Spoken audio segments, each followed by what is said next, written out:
السلام عليكم ورحمة الله وبركاته ولا ليال وحان ربا بشان شعبان إنا نغو براروجينو فوائد بدن أو كجرتا ومركا كوباد الرسول صلى الله عليه وآله وسلم صحابي لورنجر أسامة بن زيد باوحوي دي يا رسول الله بشان وحان أركاينة تابل آد أصونتو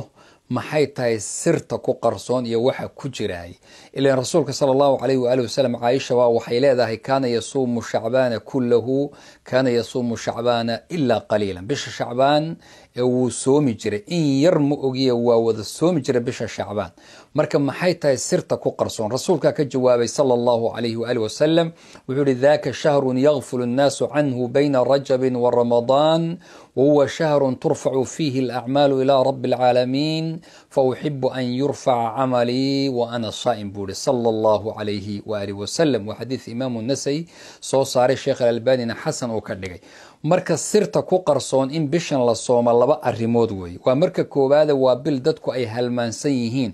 oo laba bilood oo wuxuu u dhaxeeyaa waaweyn oo bilnata bisha Ramadaan oo la og yahay fadliga ay leedahay leelatul qadr uu ku jiro bil Rajab oo ashhurul hurum afartii bilood ee xurmada lahayd buu ku jira marka bishan waa la halmaansan yahay cibaadada xilliga la halmaansan yahay la sameeyana way ka fadli badan tahay leeyahay midda kale waa marka labaad rasuulku wuxuu yiri waa bil acmaasha loo koryeelo rabbi waxaana jeclahay anoo sooman in amalkayga alla loo koryeelo ayaan jeclahay acmaasha 24 saac rabbi waa loo koryeelaa salaada casr iyo salaada subax ayay malaa'ig isbedelaan allana wuu weydiiyaa seed ugu tagteen dadkayga seed kaga timaadeen waxay dhahan taraknaahum wa yusalluun wa ataynaahum wa yusalluun iyagoo tukana waa u tagnay iyagoo tukana waan ka soo tagnay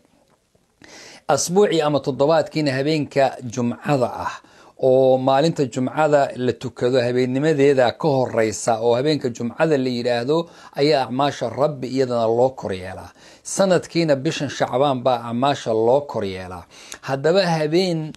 15 ay tahay bisha shacbaan waxaa jira axaadiis tusinaysa in habeenkaana si gooniya loo cibaadeysto maalinteedana si gaar ah loo soomo arintaana waa daciif iyo mawduuc axaadiida ku soo aroortay wax la qaadan karana kuma jiro waxaa sugan in habeenka uu 15 bishu tahay uu yahay habeen fadli leh soon iyo cibaado laguma gooni yeelin laakiin fadli baa lagu sheegay oo rabbi wuxuu fiiriyaa yatalicu allah wuxuu taalacdaa uu fiirsadaa dadkiisa dhammaan khalqigiisa wuu dhaafaa ilaa qofka mushaaxinka ama mushriga ama oogi qofka alla cibaadada cid kale la wadaajiya iyo qofka qof kale uu wax kala dhaxeeyo qalbiga xumaan ku haya oo muslimiinta ee xumaan ugu haya isagana looma dhaafo waa sida xadiidkii kale rasuulku lahaa albaabada jannada waxa la furaa khamiista iyo isniinta waxaana loo dhaafaa qof kaste ilaa laba qof oo iyaga wax ka dhaxeeyaan waxa la leeyahay suga ilaa ay soo heshiiyaan haloo kaadiyo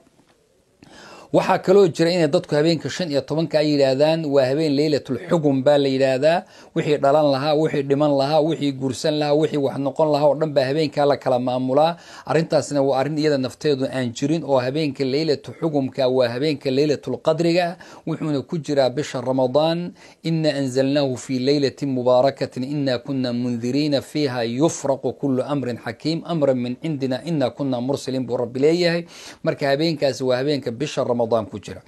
بشان شعبان 15 hore haday dhamaadaan maalinta 16 la gaaro qof aan soo soomi jirin inuu soom bilaabo lama ogola oo rasuulka nahyiba arinta ku soo arooray wuu diiday laakiin qofkii soo soomi jiray ama qofkii isniinta iyo khamiista soomi jiray ama kii ayaamul biidka maalmaha cad 13 14 15 bilaa hijriga soomi jiray ama qofkii maalina soomi jiray maalina afur jiray iyo way sii wadan karaan ilaa bishu ay ka dhamaato dadka qadaha lagu leeyahay haka faa'iideystaan bishan shacbaan Aisha radhiyallahu anha waxay leedahay kana yakunu alayya siyam soom baa lagu lahaan jiray rasuulka ayaa joogi jiray sidaas daraadeed qadaha dib u dhigan jirtay laakiin bisha shacbaan hadii la gaaro cidna in la suga ma aha marka qof kasta oo qada lagu lahaa oo cudurdaar u afray sanadkii hore oo hadda cudurdaarkiisii ka baxay oo xaaladiisu caadi ku soo noqotay waa inuu soomo qofkii aan soomin aafin buu noqonayaa iyo dambiile rabbi inuu u ciqaabo ciqaabiyo inuu u cafiyo labadaba alla ayay u taalla. ilaahay subxaanahu wa tacaala inaga oo nabad qabna hayna gaarsiiya ramadaan, ilaahayna ramadaan hayna soo gaarsiiya rabbi, acmaasheenana allah inaga aqbalo, toobadana ha loo wada jeedso, istidaad iyo diyaargarowna bisha ramadaan ha loo galo. wajazaakum allahu khayr wabaaraka allahu fiikum, wasalaamu calaykum waraxmat ullaahi wabarakaatu.